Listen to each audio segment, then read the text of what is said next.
नमस्कार, चिंतन institute of education में आपका स्वागत है। आज के इस वीडियो में मैं व्याप्ति और अव्याप्ति, किसी भी आप देखेंगे किसी भी तर्क वाक्य में जो उद्देश्य और विधेय होते हैं वह या तो व्याप्त होते हैं या अव्याप्त होते हैं या दोनों ही होते हैं या दोनों ही नहीं होते हैं। इसको हम अंग्रेजी में डिस्ट्रीब्यूटेड या नॉन डिस्ट्रीब्यूटेड कहते हैं, अनडिस्ट्रीब्यूटेड। तो आज मैं इसी के बारे में बताने जा रहा हूं और उससे पहले मैं आप लोगों को एक कॉन्सेप्ट यह बताऊंगा कि जो हमारा मानक तर्क वाक्य है उसमें कुल कितने अवयव होते हैं। इसकी चर्चा मैं पहले भी कर चुका हूं, लेकिन आज एक बार फिर से इसकी मैं चर्चा करूंगा। और साथ ही साथ जो हमारा न्याय वाक्य होता है उस न्याय वाक्य का जो अवस्थाएं हैं उनके बारे में मैं आज डिटेल में बताऊंगा कि कुल कितने अवस्थाएं होती हैं और वो कैसे बनती हैं, उसको मैं बताने जा रहा हूं। तो आइए स्टार्ट करते हैं। अब मैं आप लोगों को बता दूं सबसे पहले कि यह जो वीडियो है, यह video net JRF first paper की तैयारी करने वाले विद्यार्थियों के लिए बहुत ही लाभदायक है। आप इसे देखें। अगर आप देखेंगे तो इस समय जो नया सिलेबस आया है, नए सिलेबस में जो लॉजिकल रीजनिंग है उसमें कुछ कॉन्सेप्ट बढ़ा दिए गए हैं। उसी के अंतर्गत मैं यह आज बताने जा रहा हूं। यह जो कॉन्सेप्ट है उसमें बताने जा रहा हूं। आइए चलिए देखिए, बहुत से प्रश्न इससे बन सकते हैं। ध्यान से देखिए इस वीडियो को। अगर आप ध्यान से देखेंगे तो निश्चित ही इसके बारे में आप जानेंगे, सीखेंगे और यदि आप जान जाएंगे तो इससे पूछे जाने वाले जो भी प्रश्न होंगे उसको आप आसानी से सॉल्व कर लेंगे। बहुत ही छोटे छोटे प्रश्न इससे पूछे जाने वाले हैं। तो आइए चलिए देखते हैं क्या है। सबसे पहले मैं आपको बताता हूं जो मानक तर्क वाक्य है उसके कौन कौन से अवयव हैं, उसमें कौन कौन से एलिमेंट होते हैं। तो देखिए, मैं अपनी पिछली वीडियो में आप लोगों को इशारा किया था, बताया था कि उसमें 4 एलिमेंट्स होते हैं। कौन कौन से, आइए मैं आज उसको बताता हूं। फिर से एक बार देखें। अब आपको मालूम होगा जो हमारे मानक आकार है वह 4 होते हैं, ए ई आई ओ। ए ई आई और ओ, ये 4 प्रकार के हमारे जो तर्क वाक्य हैं उनके मानक आकार हैं। सब में 4 ही अवयव मिलते हैं। पहला देखिए, मैं आप लोग बताने जा रहा हूं। देखें, मान लेते हैं उदाहरण के रूप में सभी मेज कुर्सी हैं। अब देखें, सबसे पहले यह जो सभी है, या जब हम ई की बात करेंगे तो कोई मेज कुर्सी नहीं है, ये ई टाइप का हो गया। दूसरा हमारा ई में क्या हो जाएगा, कोई मेज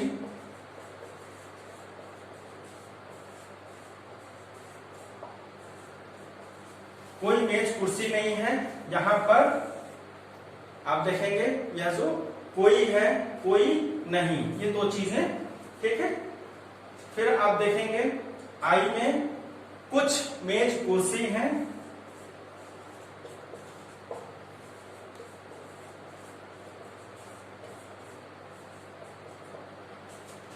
और ओ में कुछ मेज कुर्सी नहीं है।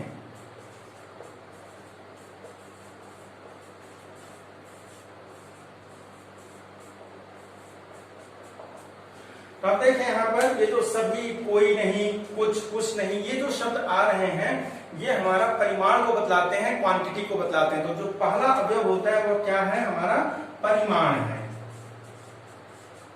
क्वांटिटी। इसको हम अंग्रेजी में कहते हैं क्वांटिटी। दूसरा देखें यह क्या है, उद्देश्य। जो ये मेज है यह क्या है, उद्देश्य है। किसी भी तर्क वाक्य में जिसके बारे में बात की जाती है वह उद्देश्य होता है। तो इसमें देखिए सभी मेज कुर्सी है, सभी मेज के बारे में बात की जा रही है कि वह क्या है, कुर्सी है। तो यह मेज क्या हो गया, इन चारों ही तर्क वाक्यों में मेज क्या है, उद्देश्य है। और फिर इसके बारे में हम जो कहते हैं, उद्देश्य के बारे में जो कहा जाता है वह क्या होता है, विधेय कहलाता है, प्रेडिकेट कहलाता है। उद्देश्य को हम अंग्रेजी में सब्जेक्ट कहते हैं, शॉर्ट में हम इसे एस से दिखलाते हैं। और यह क्या हो जाएगा, कुर्सी।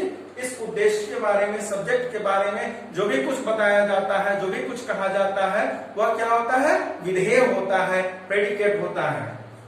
तो आप देखेंगे जो कुर्सी है यह क्या हो गया, यह विधेय है, प्रेडिकेट है। और फिर आप ये जो है देख रहे हैं यही जोड़ने वाला है, ठीक है। तो सभी मेज कुर्सी है। अब ये जो जोड़ रहा है इसको हम कहते हैं संयोजक या कपुला, ठीक है। तो इस प्रकार से आप देखेंगे ये जो हमारा आ जाता है ये हमारा आ जाता है संयोजक कहलाता है। संयोजक कपुला। ठीक है, तो इस प्रकार से आप ये देखेंगे कोई भी जो मानक तर्क वाक्य होता है उसमें 4 अवयव होते हैं, परिमाण, उद्देश्य, विधेय और संयोजक। लास्ट वीडियो में आप लोगों को यह भी बताया जो एक साधारण तर्क वाक्य होता है उसमें यही नहीं होता है, केवल परिमाण नहीं होता है, इसके अतिरिक्त उद्देश्य, विधेय और संयोजक होते हैं। ठीक है, चलिए ये तो रही बात जो हमारा मानक तर्क वाक्य है उसके अवयवों की। लास्ट वीडियो में यह भी बता चुका हूं कि जो हमारा न्याय वाक्य होता है जहां पर 3 तर्क वाक्य आते हैं, जिसमें से 2 हमारे आधार वाक्य होते हैं, एक निष्कर्ष होता है। जो आधार वाक्य होते हैं उसमें से एक हमारा मुख्य आधार वाक्य और दूसरा अमुख्य आधार वाक्य और तीसरा हमारा निष्कर्ष होता है। इन तीनों ही तर्क वाक्यों में कुल 3 पद आते हैं और हर एक पद 2-2 बार आते हैं। उन पदों के बारे में मैं कल विस्तार से बता चुका हूं। आज मैं यहाँ सिर्फ आपको नाम बता देता हूं कि किसी भी न्याय वाक्य में जो 3 पद आते हैं वो कौन से आते हैं, मुख्य पद, अमुख्य पद और मध्यम पद। ठीक है, तो इसे आप उस वीडियो में डिटेल में देख सकते हैं। अब मैं आता हूं हमारा जो अगला कॉन्सेप्ट है। चलिए अब हम हमारा जो दूसरा कॉन्सेप्ट है व्याप्ति और अव्याप्ति, डिस्ट्रीब्यूटेड और अनडिस्ट्रीब्यूटेड, इसके बारे में बताने जा रहा हूं। देखें, कोई भी जो हमारा मानक तर्क वाक्य होता है उसमें उद्देश्य और विधेय या तो वह व्याप्त होते हैं या अव्याप्त होते हैं, डिस्ट्रीब्यूटेड होंगे या अनडिस्ट्रीब्यूटेड होंगे या दोनों ही होंगे या दोनों नहीं होंगे। ठीक है, दोनों डिस्ट्रीब्यूटेड होंगे या दोनों ही डिस्ट्रीब्यूटेड नहीं होंगे। ठीक है, तो आइए अब हम देखते हैं कि इसका क्या नियम है। तो इसके पहचानने का 2 नियम है। ठीक है, आइए देखते हैं वह नियम क्या है, मैं आपको बता देता हूं। देखें, हमारे जो तर्क वाक्य हैं, आप देखें ए और ई, ए और ई की अगर हम बात करें तो यह यूनिवर्सल होता है। यह यूनिवर्सल सर्वव्यापी या पूर्णव्यापी होता है। फिर आप देखेंगे आई और ओ, यह पर्टिकुलर होता है।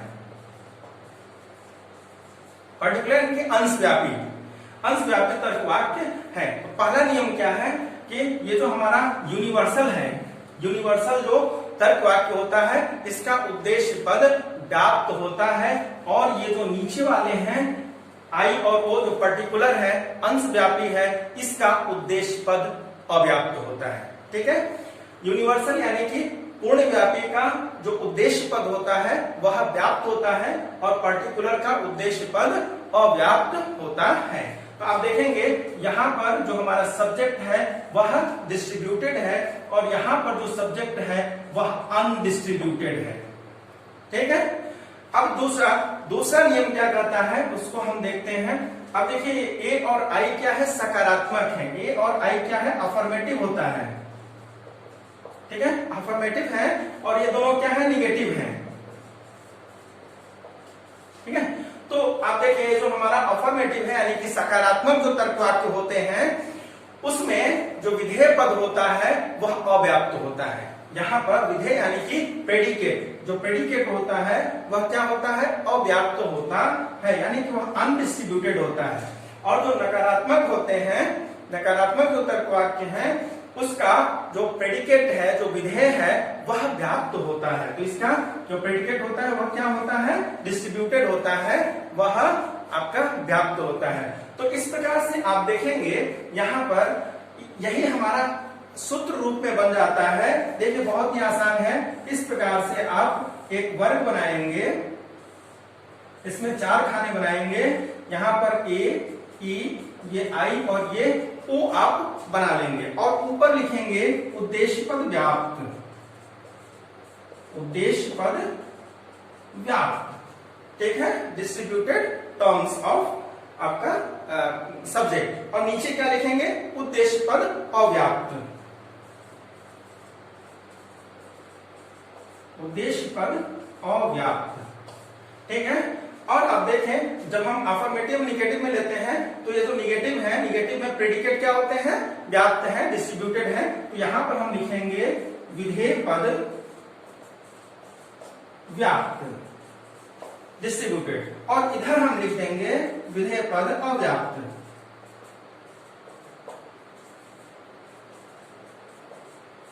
ठीक है, अब देखिए यह अब इस तरह से आपको देखना है। अगर हम नीचे वाले को छिपा लें तो ए और ई का उद्देश्य पद क्या है, व्याप्त है, और आई और ओ का उद्देश्य पद अव्याप्त है।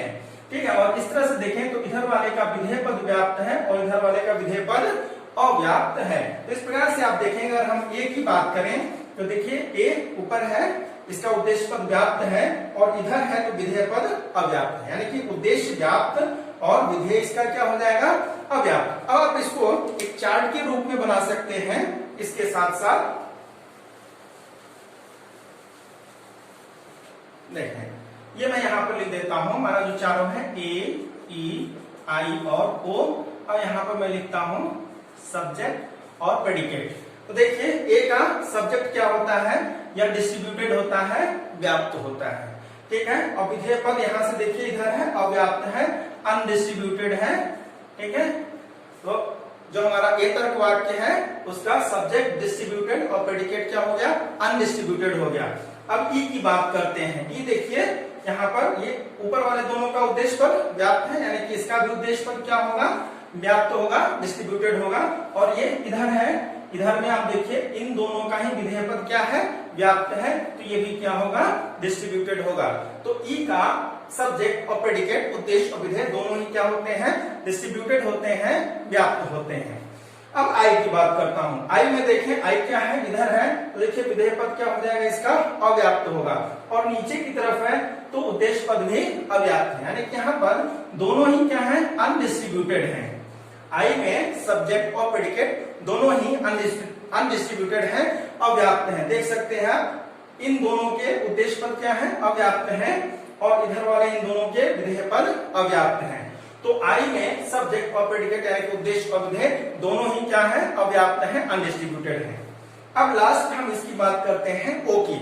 ओ देखें, ओ नीचे है, अगर हम इस तरह से बात करें ए और ये, आई और ओ, तो इन दोनों के क्या होते हैं, उद्देश्य पद हमारे अव्याप्त है। तो देखिए ओ का भी उद्देश्य पद क्या होगा, अव्याप्त होगा, यानी कि इसका सब्जेक्ट, ओ का सब्जेक्ट अनडिस्ट्रीब्यूटेड है।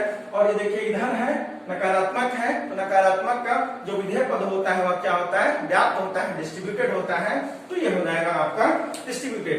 तो अब या तो आप यह जो शॉर्ट हमने तरीका बताया आपको, इसका प्रयोग करके आप याद रखें, या यह जो चार्ट बना इस चार्ट को याद रखें, चाहे जो भी तरीका अपनाएं उससे आप इसको याद कर लेंगे। जब मैं हमारी अगली जो वीडियो है उसमें नियम ही मैं बताने जा रहा हूं, और व्याप्ति और अव्याप्ति के कॉन्सेप्ट वहां आते हैं। दूसरा और तीसरा नियम व्याप्ति पर ही आधारित है, तो आपको यह मालूम होना चाहिए कि किसी भी तर्क वाक्य में कौन सा पद व्याप्त या अव्याप्त होता है, तो इसे आपको याद कर लेना है। अब नेक्स्ट है हमारी, अब जो मैं नेक्स्ट बताने जा रहा हूं वह क्या है, अवस्थाएं।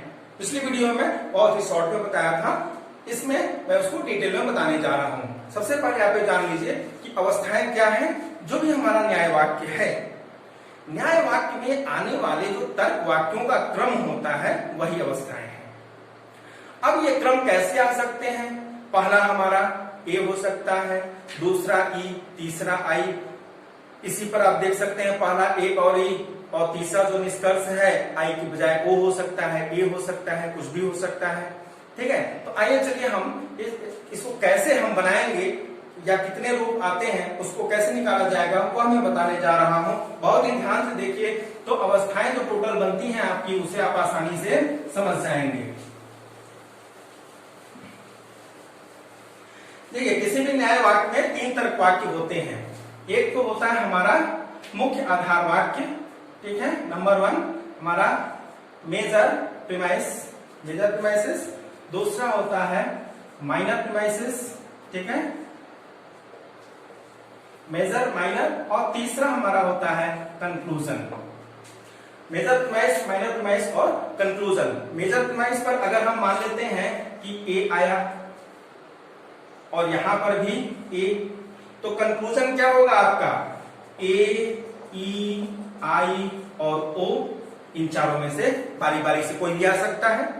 तो इस प्रकार से आप देखें, अगर इन दोनों को हम फिक्स कर दें तो हमारे 4 प्रकार के बनते हैं। कौन कौन से देखिए, पहले ए, पहला हो जाएगा ए, दूसरा क्या हो जाएगा ए, ई, तीसरा क्या हो जाएगा ए, आई, और फिर क्या होगा ए, ओ। ये हो गए हमारे 4। अब देखें, इसके बाद हम क्या करते हैं, इसको चेंज कर दें, अगर जो हमारा माइनर है तो इसको भी तो हम चेंज कर सकते हैं। अगर यहां हम ए की बजाय अब ई लिख दें, ए की बजाय ई लिखें तो यहां पर ये फिर चेंज होंगे, ए ई ए, ए ई आई, ए ई ओ, ये फिर 4 प्रकार से आएंगे। ठीक है, तो ये आपका हो जाएगा यहां पर नेक्स्ट ए ई ए, ए ई आई और ए ई ओ, ये हो गया। अब यहां जो हमारा ई है इसको हम फिर चेंज कर दें, ई के बजाय आई हमारा आएगा। अब देखिए जब आई होगा तो ए आई ए पहला हो जाएगा, ए आई ए, यह अवस्था बनी, फिर ए आई ई, ए आई ई, फिर ए आई आई, ए आई आई और फिर ए आई ओ, ए आई ओ।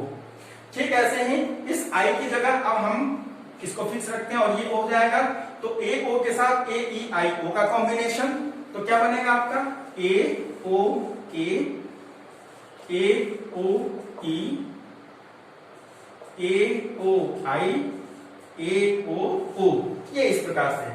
तो आप देखें अभी हमने इसको चेंज किया और इसको चेंज करके कितने बने, ये 16 हो गए, 16 कॉम्बिनेशन हो गए।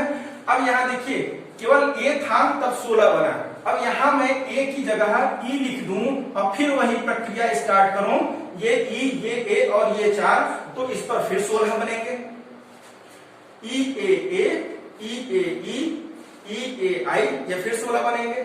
अब इस ई की जगह मैं आई कर दूंगा तो अगला फिर 16 बनेगा, और आई की जगह मैं जब ओ कर दूंगा तो अगला फिर 16 बनेगा, यानी कि कुल कितने बनेंगे, ये हमारे हो गए 16, और ऐसे ही 3 और आएंगे, यानी कि टोटल हो जाएगा 16 इंटू 4 इक्वल टू 64।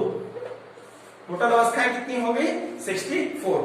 तो ये किसी भी एक आकृति में, पिछली वीडियो में बता चुका हूं 4 आकृतियां बनती हैं हमारी, और प्रत्येक आकृति में ये इस प्रकार से 64 अवस्थाएं आएंगी। आप ये देख सकते हैं, ए एक अवस्था है, दूसरा ए ई, आई, ए ओ, इस प्रकार से ये है। तो इस प्रकार से एक आकृति में कुल 64 अवस्थाएं बनती हैं, और इस प्रकार से आप अवस्थाओं को बनाएंगे। ये जो हमारे अवस्थाएं, हमारी जो अवस्थाएं बनने, किसी भी आकृति में जो 64 अवस्थाएं बनती हैं, उन सभी अवस्थाओं पर अगर हम वैधता और अवैधता पर निर्णय लें तो आप देखेंगे कि सभी 64 अवस्थाओं से बनी हुई जो हमारी आर्गुमेंट होती है, जो युक्ति होती है, वह सब के सब वैध नहीं होते, उसमें से कुछ ही वैध होते हैं। तो इस प्रकार से अगर हम चारों आकृतियों की बात करें तो टोटल 19 जो अवस्थाएं हैं वही हमारी वैध अवस्थाएं बनती हैं। इसके बारे में मैं नियमों को बताऊंगा, उसके बाद बताऊंगा। ठीक है, कुछ विद्वान हैं, जैसे आप देखेंगे कॉपी एंड कोहेन है या बुलिये महोदय हैं, इन लोगों ने केवल 15 जो अवस्थाएं हैं उनको ही वैलिड बताया है। तो इसके बारे में भी हम लोग आगे बात करेंगे, तो देखते रहिए हमारे इस वीडियो को। यदि आप पहली बार देख रहे हैं, सब्सक्राइब नहीं किए हैं तो सब्सक्राइब कर लीजिए, जिससे कि हमारे आगे आने वाले जो भी वीडियोस हैं उनको आप देख सकें। और साथ ही साथ मैं यह भी बता दूं कि हमारे पिछले जितने भी वीडियोस हैं उन सब के लिंक हमारे डिस्क्रिप्शन बॉक्स में है, आप वहां से जाकर के देख सकते हैं। धन्यवाद, बने रहिए हमारे साथ।